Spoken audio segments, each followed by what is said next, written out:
Sénat, avec le concours de Pleinchamp.com et Agrica Prévoyance, présente Salon ouvert.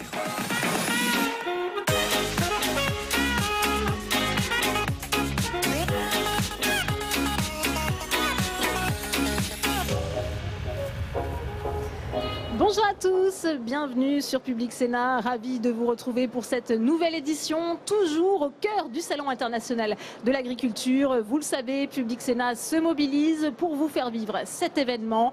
On retrouvera tout au long de cette émission Tam Tranui et Saveria Rojek depuis les allées du Salon. Elles nous le font vivre ce salon côté coulisses. Cet après-midi, on va parler du bio avec cet engouement des Français pour les produits bio. Il y a 15 ans, 46% des Français n'en consommaient jamais. Aujourd'hui, ils sont 83% à faire confiance à ces produits bio. Les ventes s'en ressentent d'ailleurs. En un an, les ventes sont passées, ont connu une hausse de 21% pour atteindre 7 milliards d'euros de chiffre d'affaires. L'objectif du gouvernement de avoir 20% de bio dans les cantines d'ici 2022 risque encore de doper le marché. Alors on va poser cette question à mes invités. Le bio est-il victime de son succès? Avec vous, Anne-Catherine Loisier, bonjour, merci d'être avec nous. Vous êtes sénatrice Union centriste de la Côte d'Or. Merci d'avoir accepté notre invitation. J'accueille également Didier Rambaud. Bonjour. Merci d'être avec nous. Vous êtes sénateur La République en marche de l'Isère.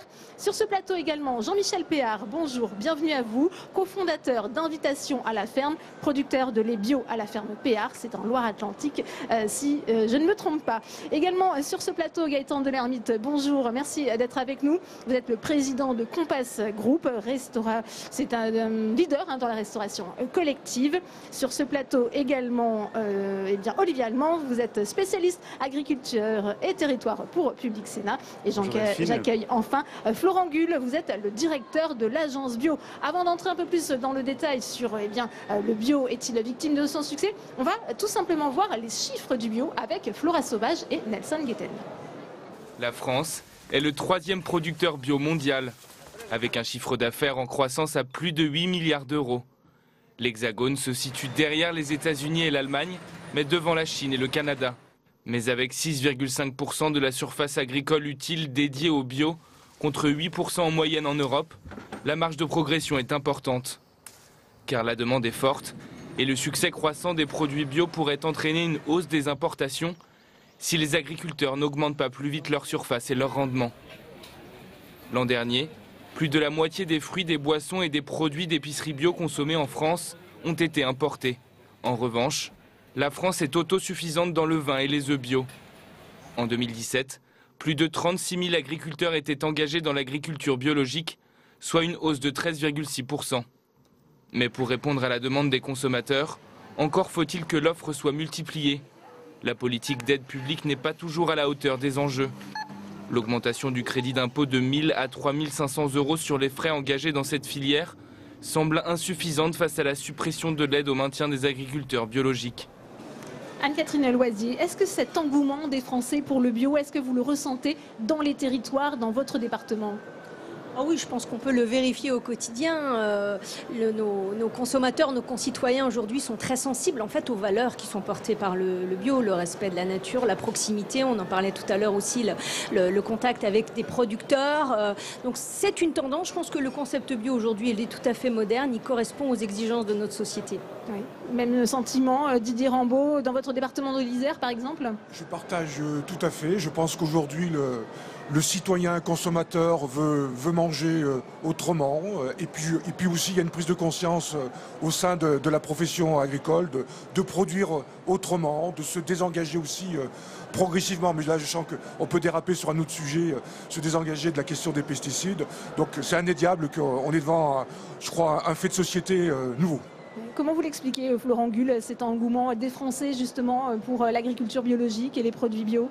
Je voudrais surtout effectivement reprendre les chiffres qui étaient donnés tout à l'heure pour montrer le lien entre consommateurs et agriculteurs. Parce que finalement, on parle de croissance, on a souvent tendance à parler de celle du marché, bien sûr. C'est important que ce soit le marché qui tire la consommation et que la politique publique soit cohérente. Mais regardons cette croissance de 13,6% d'agriculteurs en plus en un an, 5200 agriculteurs qui passent en bio, qui soit étaient en conventionnel avant, soit aussi s'installent directement en agriculture biologique. On a vraiment quelque chose devant nous là qui relève d'un changement complet complet de paradigme et qu'il faut absolument prendre en compte et continuer dans cette voie-là. Olivier Allemand, d'un côté on voit Nicolas Hulot qui encourage les agriculteurs français à se convertir vers le bio. Dans le même temps, on a supprimé les aides au bio. Ça peut paraître paradoxal. C'est tout le paradoxe justement qui a émané de la visite d'Emmanuel Macron, parce qu'effectivement il y a effectivement une vraie volonté dans les états généraux de l'alimentation d'avoir 15% de surface agricole utile à la fin du quinquennat. Donc c'est une vraie ambition. On a vu dans les chiffres tout à l'heure qu'il y en avait pour l'instant 6,5%. Et derrière, les aides à la conversion qui permettent justement d'aider les agriculteurs, parce qu'il faut savoir là aussi que pour convertir une terre en terre bio, il faut 3 ans. Et pendant ces 3 ans, il y a une baisse de rendement parce qu'il faut laisser les sols de manière en jachère, on va dire, et donc du coup derrière il faut bien compenser cette perte de productivité, et c'est ça l'idée des aides au maintien et à la conversion, parce que derrière il faut pouvoir compenser cette perte et ce manque à gagner. Jean-Michel Péard, vous comprenez cette attitude du gouvernement qui a souhaité supprimer les aides au bio?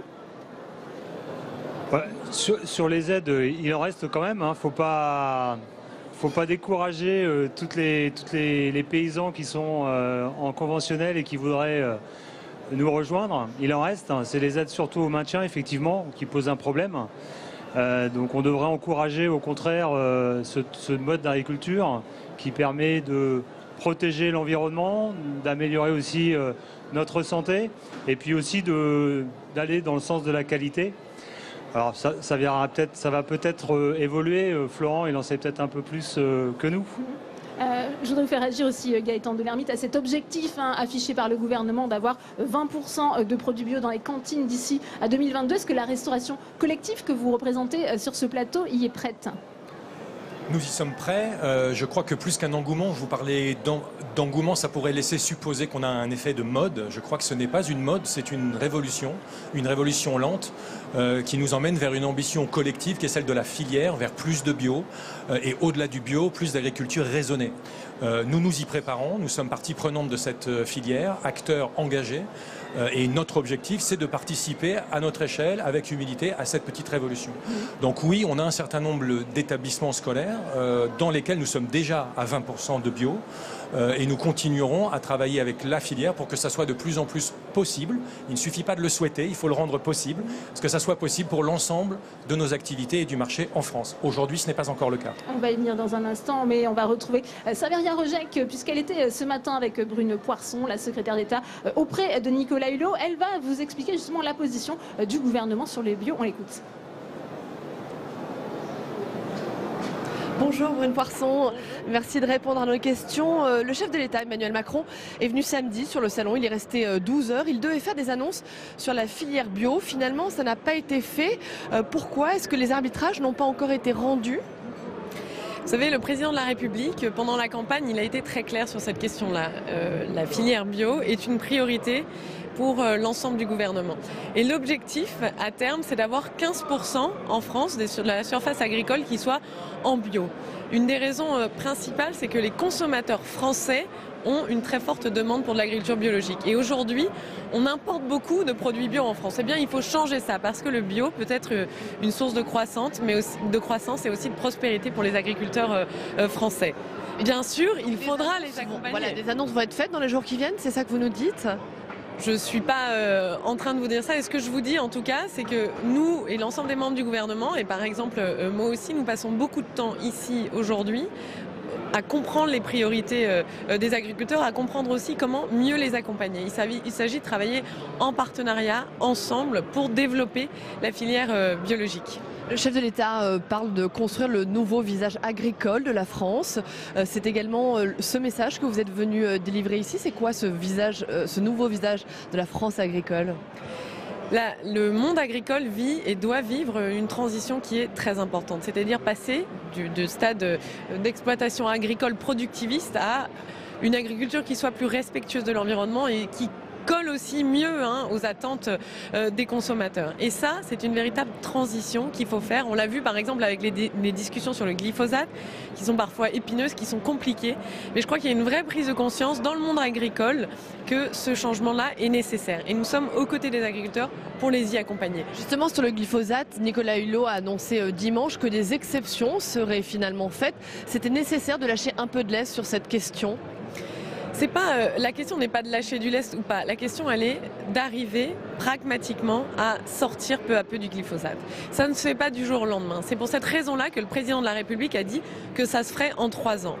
Et donc, ce que nous allons faire, peu à peu, c'est accompagner, travailler les agriculteurs. À la fin du mois de mars, il y a un plan qui va être annoncé. Je vais être moi-même ici, aux côtés de Stéphane Travert, pour travailler sur cette question-là pendant le Salon de l'agriculture. Et c'est vrai qu'il y a peut-être des secteurs dans lesquels, ou des domaines dans lesquels ça va être plus difficile, il faudra peut-être un peu plus de temps.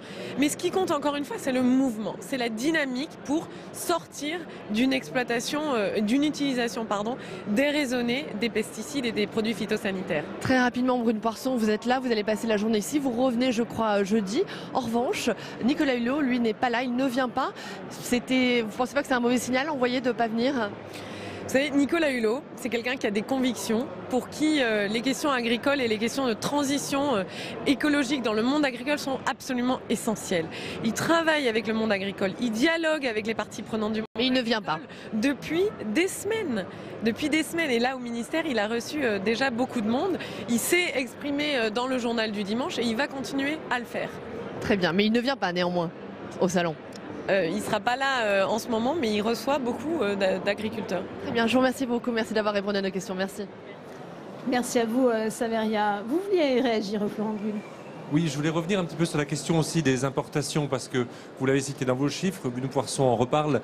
Je crois qu'il ne faudrait pas surjouer cette question-là, notamment vis-à-vis des consommateurs, laisser entendre, parce que c'est parfois l'argument de gens qui voudraient éviter le développement de l'agriculture biologique, de dire si on développe le bio, qu'il va y avoir beaucoup d'importations.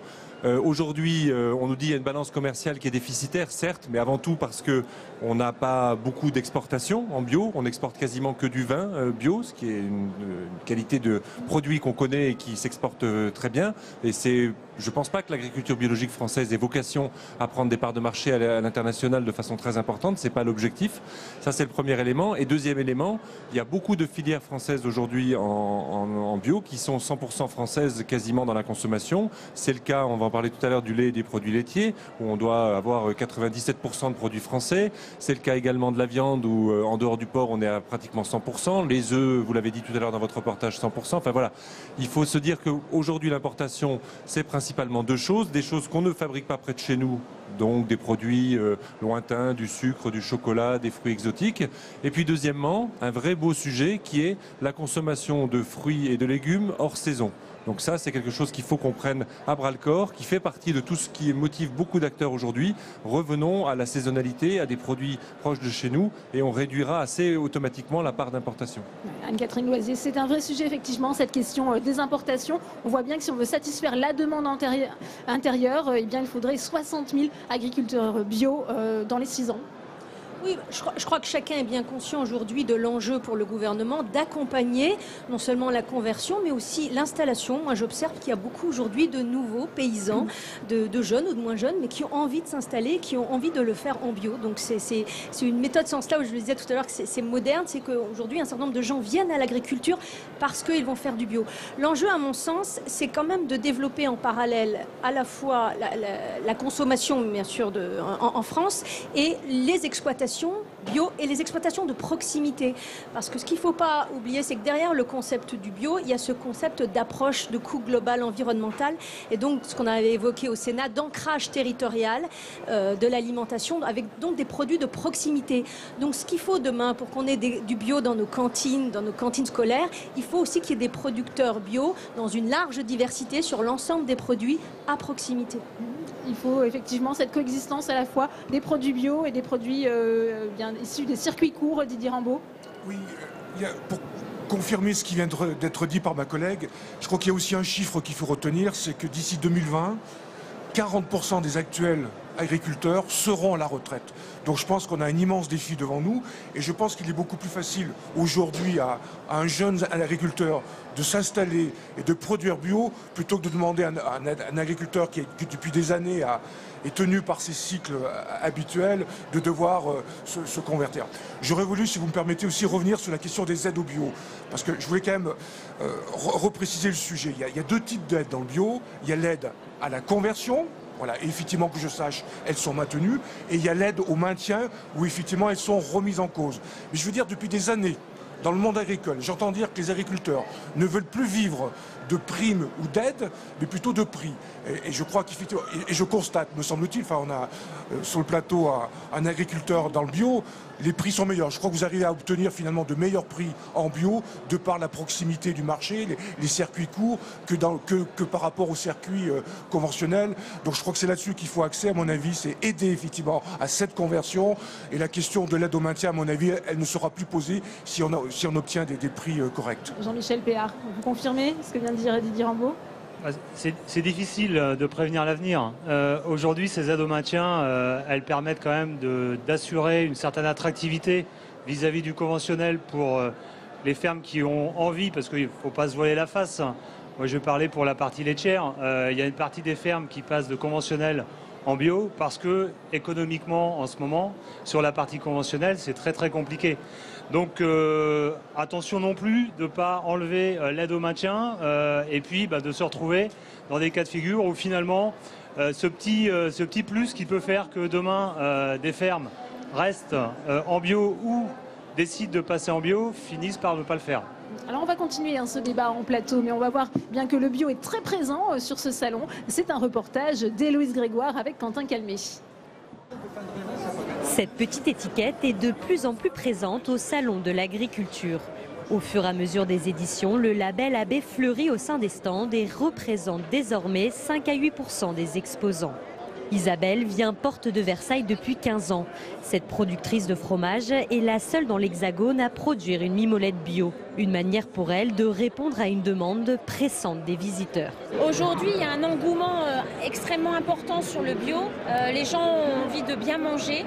Le bio et le local, notamment. Quand on entend tout ce qui est scandale sanitaire qu'il y a eu les dernières années avec les antibiotiques, les produits qui sont transformés avec des E et quelque chose, ça fait, les gens, on commence à avoir peur. Un label également mis en avant sur le stand des régions. Passage obligé pour valoriser les produits locaux. On s'est renseigné afin de savoir si vous aviez des producteurs qui étaient présents tout au long du salon, au sein du stand collectif des Hauts-de-France, afin de pouvoir les orienter justement dans la présentation de leurs produits. Les consommateurs sont de plus en plus en recherche de produits qui peuvent leur assurer justement une garantie. Et ils ont l'impression souvent que l'agriculture biologique leur permet de répondre à toutes leurs attentes. Depuis sa création, il y a 15 ans, l'Agence du bio est présente au Salon de l'Agriculture. Un événement essentiel pour ancrer davantage l'agriculture biologique dans notre consommation quotidienne. Le dernier sondage qu'a fait l'agence bio dit 92% des Français mangent de temps en temps des produits bio et 73% même disent c'est au moins une fois par mois. Donc ce qui n'était pas le cas il y a 10 ans. Ce deuxième chiffre par exemple, il y a encore 2 ans, on était à moins de 50%. Donc il y a vraiment quelque chose qui est en train de s'accélérer. Et du coup, le paradoxe, si je puis dire, c'est que c'est de plus en plus répandu, mais ça pose de plus en plus de questions. Des deux côtés là aussi, les consommateurs comme les agriculteurs ont de plus en plus d'informations à recueillir. La question bio sera au cœur du prochain projet de loi examiné au printemps au Parlement. Tous les signaux sont au vert pour cette célèbre étiquette. Gaëtan Delermite, concrètement, est-ce que vous rencontrez aujourd'hui des difficultés d'approvisionnement en produits bio ? Alors je dirais, on a parlé d'enjeux. Je crois que plus que des obstacles, il s'agit d'enjeux. Le bio pour en faire une réalité sur le long terme et pour lui faire la part belle dans l'assiette et l'assiette de tous. Je vous rappelle que Compass Group, c'est 210 millions de repas servis par an en France, dans 3 grands domaines que sont l'entreprise sous la marque Eurest, la santé sous la marque Medirest et Scolarest dans l'enseignement. Et bien pour effectivement intégrer, je dirais, le plus de bio possible ou le plus d'agriculture raisonnée possible dans nos activités, il faut relever ces défis. Ce sont des défis de filière. On parle du défi de la provenance, on a parlé du défi des rendements et effectivement de la production disponible à l'achat. Vous imaginez qu'avec 6% des surfaces agricoles dédiées au bio, on a évidemment un rendu en termes de production qui est à peu près du même tonneau, voire même un petit peu plus faible, puisque les rendements ne sont pas forcément aussi forts que sur l'agriculture conventionnelle. On a des enjeux de prix, on a des enjeux de logistique, on a des enjeux de conservation. Vous avez des produits qui ne se conservent pas de la même façon. Et donc, il faut remettre à plat la filière dans son ensemble. C'est ce que nous faisons à notre échelle. On remet en cause nos menus, on remet en cause nos modes de cuisson, on remet en cause, je dirais, nos modes logistiques pour s'adapter à un milieu qui change et qui effectivement fait une part de plus en plus grande à l'agriculture raisonnée. Olivier Allemand. Oui, non, mais c'est vrai, l'enjeu et l'ambition justement du plan Ambition Bio, c'est bien ça, de relocaliser l'agriculture biologique dans les territoires, dans sa diversité. On a des régions agricoles françaises qui sont très sectorisées en fonction des cultures et des filières. Et là, pour pouvoir faire la promotion du bio local en restauration collective, il va falloir réintroduire de l'élevage de poulets, du maïs, des exploitations maraîchères, en fait, toutes les diversités des filières agricoles en bio local dans chacun des territoires. C'est ça l'enjeu, c'est ça la difficulté et c'est ça le challenge à réaliser en 4 ans. Alors pour rebondir, nous forgeons un certain nombre de partenariats au niveau local, parce que c'est évidemment là où la bataille se joue. Donc c'est le cas avec la coopérative bio d'Île-de-France, dont nous sommes administrateurs et seuls restaurateurs à l'être. Nous avons aussi une activité très rapprochée avec Corabio, qui est en Isère. Nous travaillons avec le CEA Grenoble notamment pour effectivement valoriser ces filières de bio local. Donc c'est un travail de fourmi, un travail de proximité et un travail de détail. Donc oui, nous nous projetons dans cette ambition générale qui est la promotion du bio, mais oui, il y a un travail ensemble à faire sur toute la filière de l'agriculteur jusqu'au consommateur. Anne-Catherine Loisier. Oui, je voulais juste souligner aussi l'engagement des collectivités dans cette diffusion du bio et dans cet ancrage territorial qui reste à développer, que ce soit les conseils régionaux, les départements, les communes, les agglomérations qui s'engagent vraiment et qui créent des partenariats de proximité avec des agriculteurs bio. Florent Gull, pardon. Le bio reste aussi cher pour le consommateur. Ça peut aussi induire une agriculture à 2 vitesses. Alors il y a deux choses dans ce que l'on dit là. Il y a la question du prix, mais tout d'abord la question de la diversité qui a été beaucoup évoquée à l'instant. Elle est, je dirais, inscrite dès le départ dans le cahier des charges de l'agriculture biologique, puisqu'on revient notamment à des questions de rotation de culture beaucoup plus longues. Donc de fait, on produit des choses plus diverses. On revient dans certaines régions de France aujourd'hui, grâce à l'agriculture biologique, à remettre au même endroit de l'élevage et de la polyculture. Donc on a cette dynamique qui s'inscrit, mais ça veut dire que derrière, il faut proposer les produits et il faut des acheteurs qui prennent l'ensemble de cette gamme-là. Parce que pourquoi aujourd'hui on ne développe pas plus? On est tous en train de dire il faut y aller, etc. Il faut se dire pourquoi on ne développe pas plus? Parce que tout simplement, les systèmes qui ont été mis en place aujourd'hui ne permettent pas la place de la bio. Quand on regarde la restauration aujourd'hui, il y a beaucoup d'endroits où on n'est plus capable de travailler des produits frais, des produits locaux, où il faut rééquiper, notamment, et les collectivités font un gros effort là-dessus depuis quelques années maintenant, des légumeries intermédiaires, des outils de transformation, parce que sinon, vous allez arriver à des produits frais qui vont arriver dans un lieu qui n'est pas capable de les éplucher, de les préparer, etc. Donc ça, c'est le premier élément. Deuxième élément, vous parliez du prix. On pourrait parler du prix et du plaisir de travailler dans les différents produits. Parce qu'aujourd'hui, on fait précisément cette journée un partenariat très fort avec le département de la Drôme, qui est notre voisin sur le salon de l'agriculture, dans lequel on voit quoi? Les cuisiniers des collèges de la Drôme qui ont le sourire. C'est des gens qui ont réappris un métier, qui travaillent aujourd'hui des produits. Et de fait, le résultat in fine, c'est des produits, des prix de repas qui ne sont pas plus chers que ce qu'ils étaient avant, alors qu'ils en sont à introduire 30% de produits bio locaux dans la restauration de la Drôme. Oui, Olivier Allemand. D'autant qu'il y a des chiffres là aussi qui sont très concrets. Il y a moins de gaspillage alimentaire dans la restauration collective bio. Ça veut dire que non seulement, on va dire quand on achète 100 grammes de viande bio, elle ne réduit pas à la cuisson, ça veut dire qu'il n'y a pas 20% d'eau qui s'évapore. Donc quand on achète 100 grammes de viande bio, c'est bien 100 grammes qu'on a dans l'assiette. Et de deux, il y a beaucoup moins de gaspillage et de reste. Donc là aussi, ça a quand même un cycle vertueux. Donc la question du prix, elle est réelle. Mais en termes de poids et de quantité, on n'est pas dans les mêmes éléments. Jean-Michel Péard, Didier Rambaud. Saluons aussi les actions éducatives, partenariat éducation nationale et collectivité, justement pour apprendre aussi, parce qu'il faut apprendre à bien manger et à ne pas gaspiller. Je crois que beaucoup de départements, avec leurs collèges, ont organisé des missions à ce niveau-là.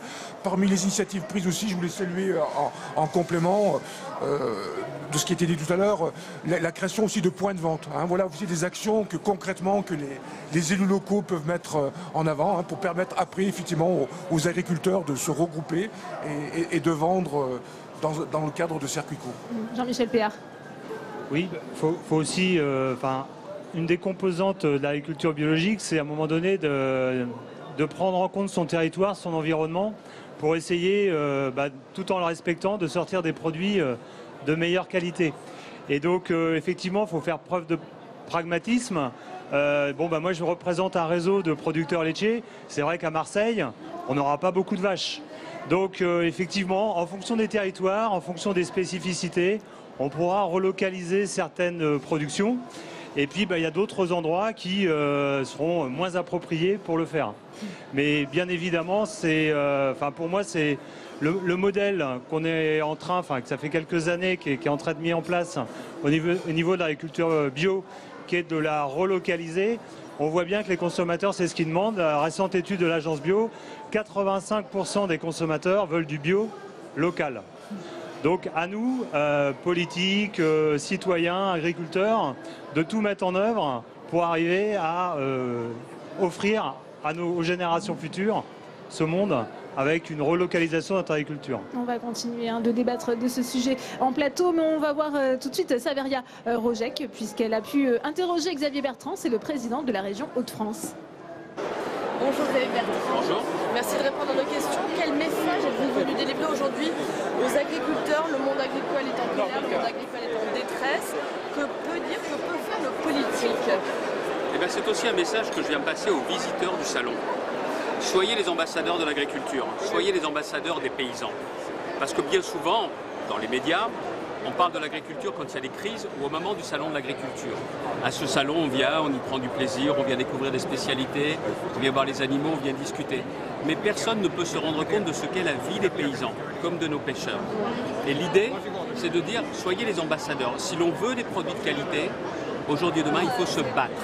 Et ce que je demande aujourd'hui au gouvernement, mais c'est de côté la politique politicienne, c'est qu'il faut qu'on se batte tous ensemble, les régions, le gouvernement, pour obtenir une bonne politique agricole commune, refuser le Mercosur qui ne donnera pas la même chose dans nos assiettes, et cette mobilisation, elle ne doit pas se faire une semaine dans l'année. Pendant la France s'apprête à signer le Mercosur. Ah oui, mais néanmoins, justement, quel est le regard que vous portez sur la politique du gouvernement, que ce soit les États généraux de l'alimentation, le projet de loi alimentation La première des choses, alors pourquoi signer le Mercosur? On dit qu'il faut des produits de qualité, alors on ne signe pas le Mercosur. On sait pertinemment que ce qui est produit en Amérique du Sud, ce n'est pas les mêmes règles de qualité que nous. Alors on veut quoi dans l'assiette? Qu'on ne fasse pas semblant, on le sait, ce qui vient d'Amérique du Sud. Deuxièmement, le sucre, la betterave. On sait que ça va faire directement concurrence.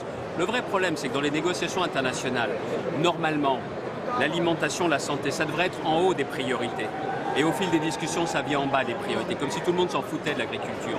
Non, il faut être cohérent, il ne faut pas seulement s'intéresser au salon de l'agriculture et faire le contraire en signant le Mercosur. Deuxième sujet, les états généraux de l'alimentation. Il n'y a pas que 2 personnes concernées.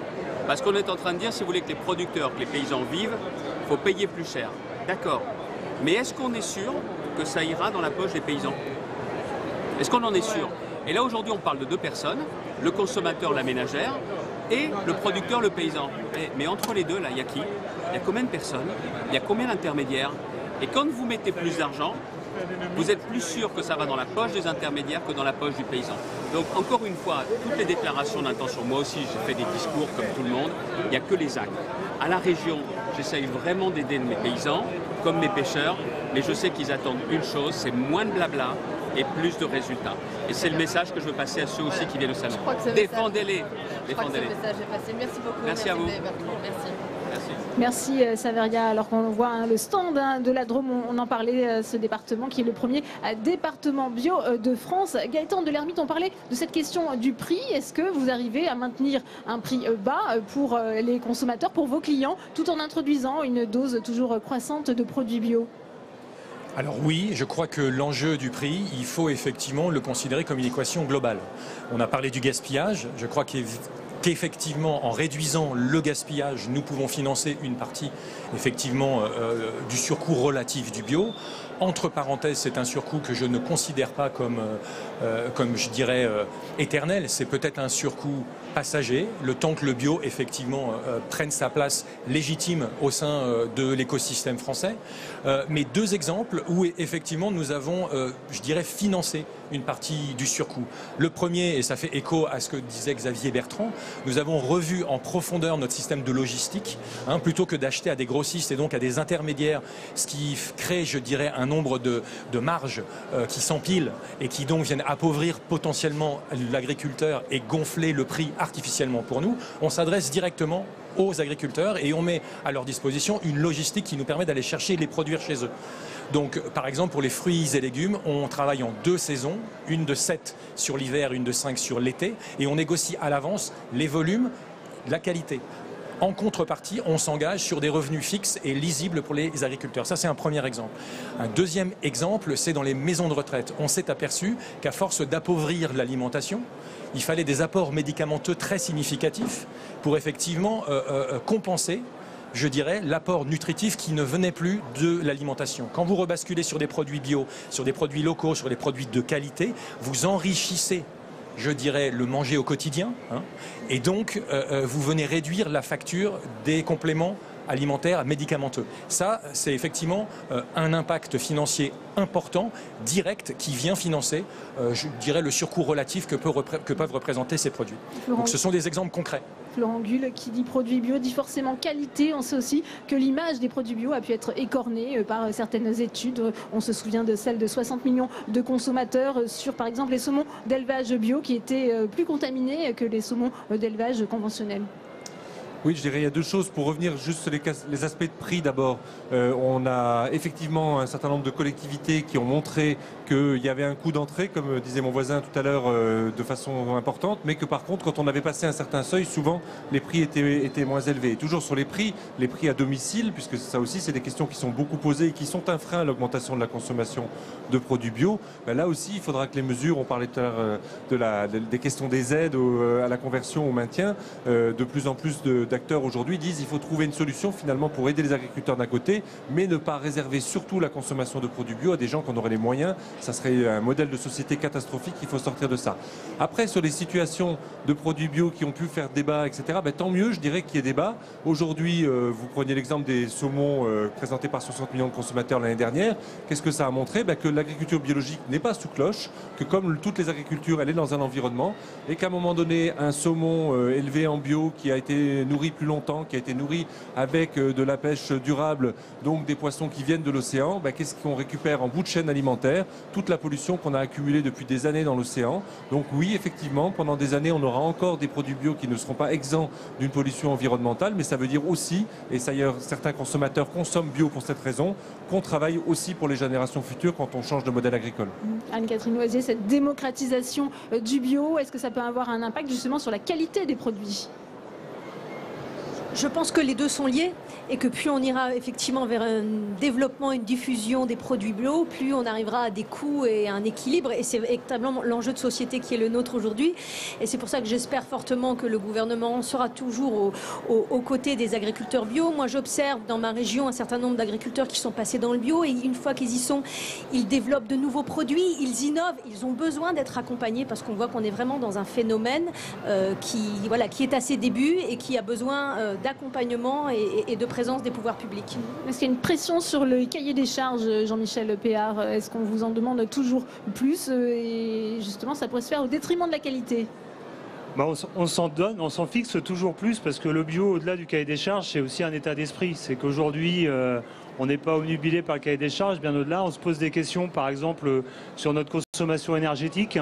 C'est pas dans le cahier des charges. Sur la manière dont on paye les gens qui travaillent sur nos fermes et comment on crée de l'emploi, c'est pas dans le cahier des charges. Donc on n'est pas obnubilé par le cahier des charges. C'est un socle commun. Et puis après, à chaque ferme, nous, au sein du réseau Invitation à la ferme, on s'est fixé d'autres critères additionnels, comme le nombre de jours de pâturage, comme le nombre d'hectares accessibles aux vaches. Et je voulais revenir sur la notion de prix. Trop souvent, en fait, on compare, par exemple, nous, sur les produits laitiers au sein du réseau Invitation à la ferme, ça va être le yaourt. En restauration collective, bien souvent, notre yaourt, nous, on arrive autour de 30 centimes. Et on va arriver dans une collectivité, on va dire, bah, moi, j'achète le yaourt 10 centimes. Mais les deux s'appellent yaourt, mais ils n'ont rien à voir. C'est un peu comme si vous allez acheter une Twingo et vous dites, bah voilà, j'achète une Twingo, une Rolls, et je ne comprends pas pourquoi la Twingo, elle est à 10 000 € et puis la Rolls, elle est à 50 000 €. À un moment donné, bah voilà, s'il y a une différence de prix, ça s'explique. Parce que bah, dans un cas de figure, c'est des vaches qui produisent moins de lait. Donc une vache, moi je suis bien placé pour en parler, parce que mon père, on a récupéré une partie de son troupeau, était en conventionnel, et donc elle produisait plus de lait, faisait autour de 8-9 000 litres de lait. Aujourd'hui, avec une alimentation bio, effectivement, elles font un peu moins de lait, elles en font 6 000. Et donc, il est normal que ça se retrouve derrière sur le prix, puisque en termes de nutriments, d'oméga 3, d'oméga 6, de calcium, c'est des choses sur lesquelles on n'est pas payé aujourd'hui, on est payé au litre de lait. Mais si demain, ces critères-là entraient en compte, effectivement, la qualité, ça a un prix, quoi. Donc, aux consommateurs, de mettre un petit peu plus cher pour pouvoir produire. Et je suis persuadé qu'il y a beaucoup d'agriculteurs qui seront très heureux de pouvoir fournir des produits de meilleure qualité. On va continuer ce débat, mais on écoute à présent François Bayrou, le président du MoDem, qui est dans les allées du salon aujourd'hui. Il était au micro de Tam Tra Nuit, on l'écoute. Je pense qu'ils ont raison sur un point, c'est que on ne peut pas fixer aux agriculteurs français et européens des règles qui ne sont pas respectées par les autres.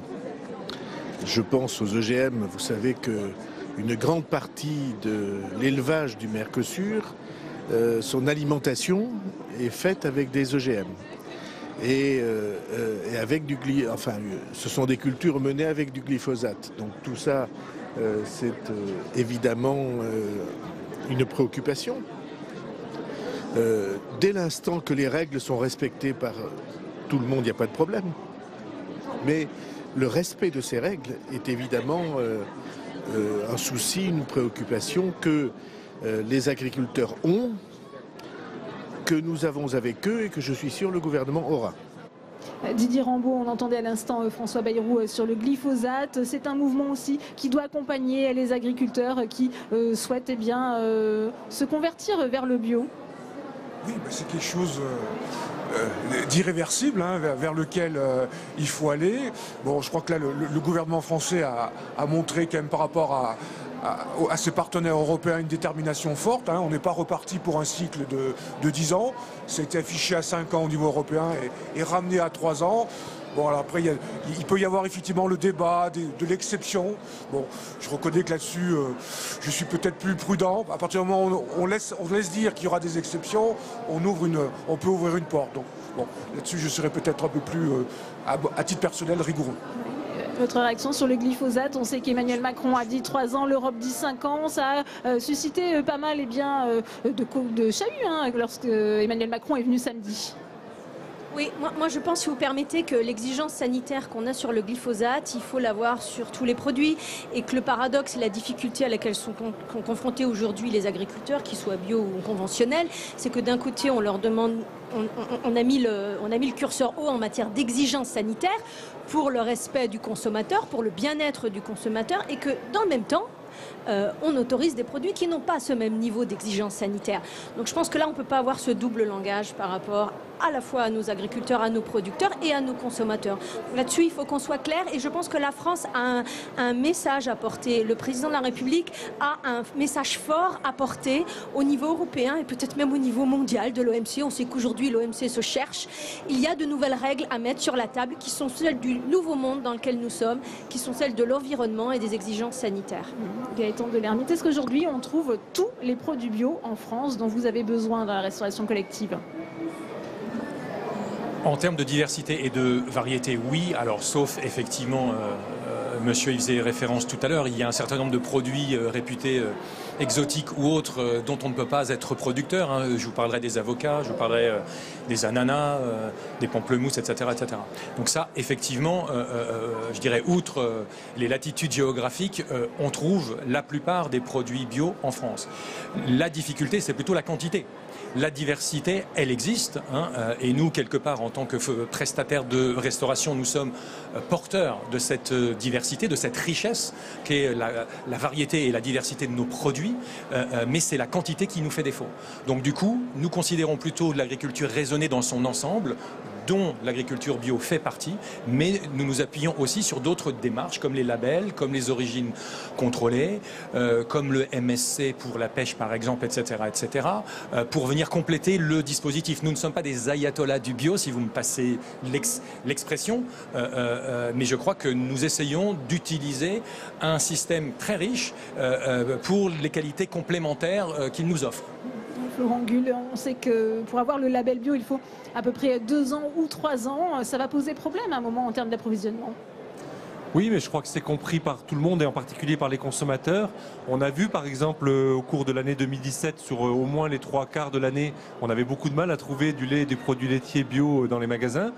Pourquoi? Parce que les conversions des agriculteurs de fin 2015 et de l'année 2016 arrivent seulement maintenant, après 2 ans, en tant que produit bio dans les magasins. Et ça, je crois qu'on a bien vu les consommateurs entendant cette question. Alors, c'est pas simple, évidemment, mais je crois qu'on est sur la bonne voie. Il faut continuer à dialoguer, à expliquer pourquoi on a besoin de ces 2 ans. Je pense que pour un consommateur, c'est rassurant de se dire un produit bio ne devient pas comme ça du jour au lendemain. La démarche, elle est comprise. Et ça, je crois que c'est très important. Après, pour revenir sur la question qui était abordée à l'instant sur une agriculture raisonnée versus une agriculture bio, bien sûr qu'on n'oppose pas les agriculteurs entre eux. Ceci étant, je pense qu'on a vraiment besoin là aussi de faire de l'éducation de tout le monde, et y compris des acheteurs. On a aujourd'hui un problème de valorisation matière, ce qui peut paraître bizarre quand on se dit au départ on a pour autant un peu de mal à fournir les quantités.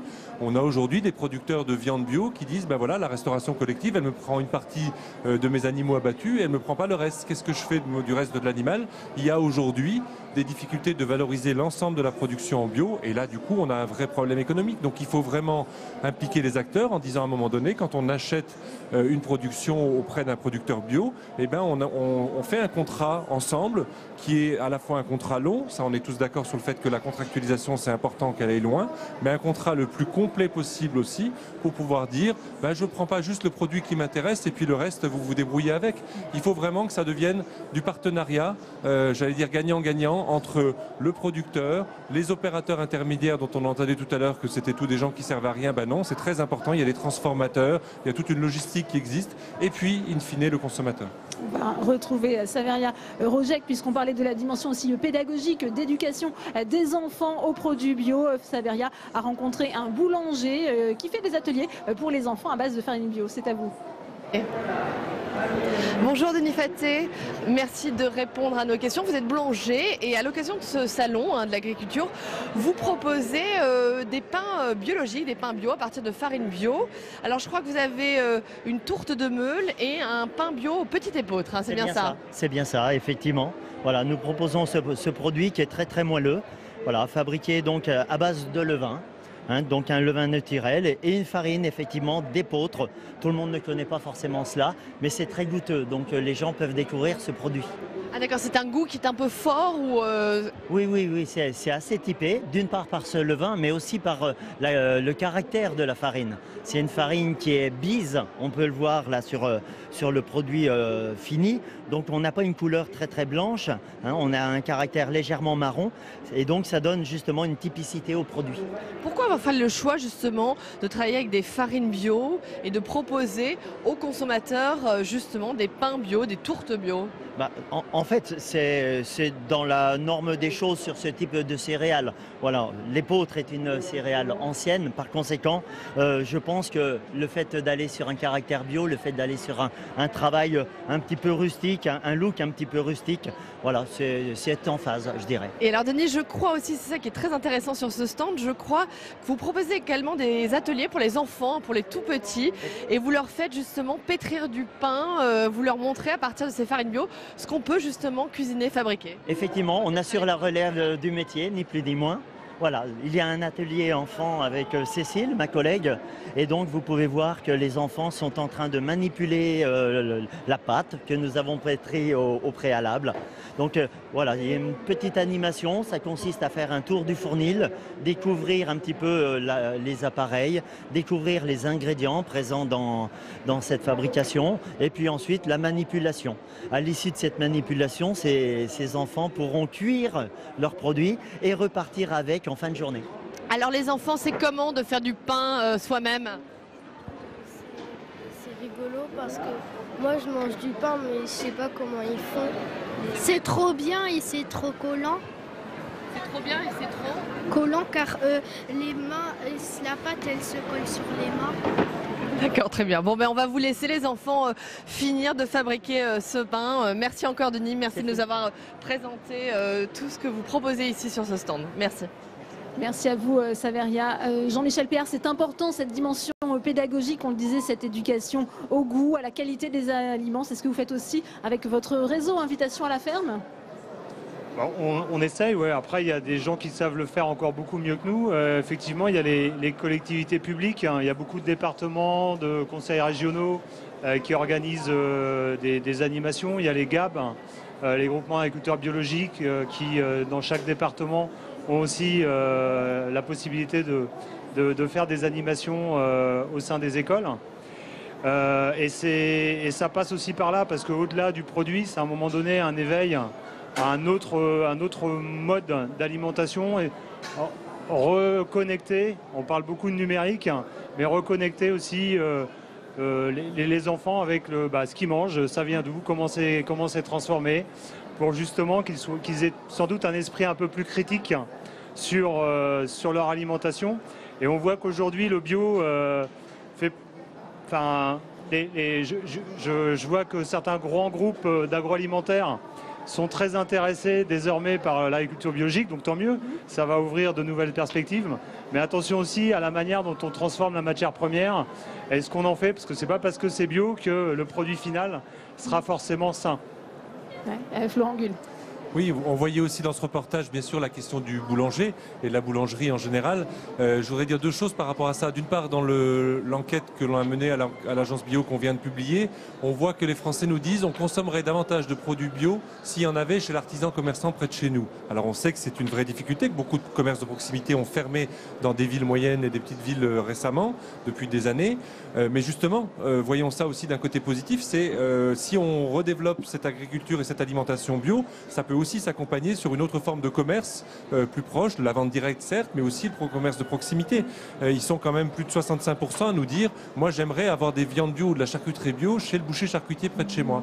Et d'autre part, ça se traduit par quoi? Par le fait que dans des magasins bio et dans certaines enseignes de grande distribution, on voit réapparaître des métiers, on appelle ça le rayon traditionnel, donc de découpe sur de la viande, sur des fromages, etc. Donc on se réintéresse effectivement, c'est plus du produit complètement emballé dans une boîte plastique, etc. Ça aussi c'est important. Ouais, on sait que le Sénat travaille sur cette question de redynamisation des centres-villes. C'est important, cette proximité, pour justement garantir l'avenir des circuits courts et de cette agriculture biologique. Anne-Catherine Loisier. Oui, mais là, je crois qu'on est sur un sujet fondamental pour nos consommateurs et nos habitants des zones rurales ou des petites villes. C'est effectivement de redonner du sens et redonner du lien avec le producteur. Moi, j'observe, je suis issue d'un territoire, une petite ville de moins de 3000 habitants où il y a un magasin bio. Voilà. Et donc, les choses sont véritablement en train de se mettre en place avec une sensibilité grandissante, à la fois des consommateurs, mais aussi des acteurs économiques. Et on l'a dit et redit, dans une complémentarité. Et je pense qu'effectivement, l'enjeu, il est sur un certain nombre de produits qui sont un peu plus complexes, où il y a différents intermédiaires, des échelons de transformation qui doivent encore s'organiser, se structurer pour pouvoir apporter ce certificat bio. On parlait de la viande ou on parlait du pain. Voilà, on est sur ces filières-là, sur des produits qui sont peut-être pas encore suffisamment, en tout cas, aboutis ou diffusés. Peut-être une réaction Gaëtan de Vernitte, ensuite Didier Rambaud. Oui, je crois que l'enjeu pédagogique est fondamental parce que se joue la pérennisation de la filière. C'est-à-dire qu'en donnant goût aux enfants, en donnant goût aux apprentis, par exemple, que nous accueillons chez nous, à travailler des produits qui sont effectivement qui sont différents, qui sont plus nobles, qui racontent une histoire qui est plus riche, on pérennise la filière sur le long terme parce que ce sont des gens qui vont acquérir des réflexes qui vont être durables. Comme on le disait tout à l'heure, c'est pas un effet de mode, c'est une lame de fond. Donc il faut qu'on s'organise de façon pédagogique pour la faire durer. Quel peut être le rôle des collectivités territoriales, Didier Rambaud, dans cet accompagnement justement des agriculteurs vers plus de bio? Oui, et je voulais aussi refaire le lien. Vous avez parlé de cette mission sénatoriale sur la redynamisation des centres-bourgs. J'y crois assez parce que je crois que ce maillage effectivement entre fixer nos habitants dans le centre-bourg plutôt qu'ils partent les samedis matins dans les zones commerciales, on peut avec le bio trouver un partenariat assez fort. Effectivement, j'étais aussi jusqu'à mon élection de sénateur maire d'un centre-bourg de 3000 habitants et on a créé le samedi matin, on avait des halles, donc un marché bio et on constate qu'effectivement qu'on a pu à cette occasion fixer un certain nombre d'habitants dans leur manière de consommer. Jean-Michel Péard, on sait que Nicolas Hulot invite les Français à ne plus opposer écologie et agriculture. Ce sont deux objectifs compatibles selon vous? Complètement, ouais. Complètement, et ça le sera de plus en plus. Je pense que Aujourd'hui, on voit que la croissance est très très forte. Et ce qui est bien, c'est qu'on aurait pu croire qu'à un moment donné, il n'y avait que les consommateurs qui souhaitaient que le modèle agricole change. Mais on voit aussi que le monde agricole est en train de se remettre en question et par différentes initiatives est en train vraiment d'évoluer et d'essayer d'être plus en phase avec les attentes sociétales. Donc c'est bien, tant mieux, on s'en réjouit et j'espère que sur les années à venir, on aura de nouveau à présenter d'excellentes croissances en termes de conversion. Florent Gull, il n'y a plus d'antagonisme entre l'écologie et l'agriculture? Ben oui, et puis la dynamisation des territoires. On a calculé il y a quelques mois à l'agence Bio qu'on avait aujourd'hui plus de 118 000 emplois en agriculture biologique au sens large, c'est-à-dire producteurs, transformateurs, distributeurs. C'est tout un réseau de PME, TPE dans nos territoires. Ce 118 000 emplois, c'est quand même une progression de plus 8% par an depuis 4 ans. Dans la situation actuelle en France du chômage, je pense que c'est une très bonne nouvelle. Ça veut dire que c'est une dynamisation, oui, dans des réseaux, dans des zones rurales. Moi, j'ai vu récemment en Lozère une zone artisanale où l'ensemble des entreprises qui sont en train de s'installer travaillent tout en bio, par exemple. Donc c'est vraiment un phénomène qu'on mesure, je crois, pas assez bien aujourd'hui, peut-être notamment depuis Paris. Il faut aller voir la réalité sur le terrain qui montre que ça redonne du sens et ça redonne de l'emploi. On parlait des commerces juste avant, mais c'est tout un réseau, effectivement, qui va permettre à des gens de retrouver de l'emploi sur des choses dont on sait aussi que travailler aujourd'hui sur nourrir ses concitoyens, c'est quand même quelque chose qui est très agréable pour quelqu'un. On l'a vu tout à l'heure dans les images du boulanger qui était souriant, qui avait envie de transmettre ce plaisir de faire à manger.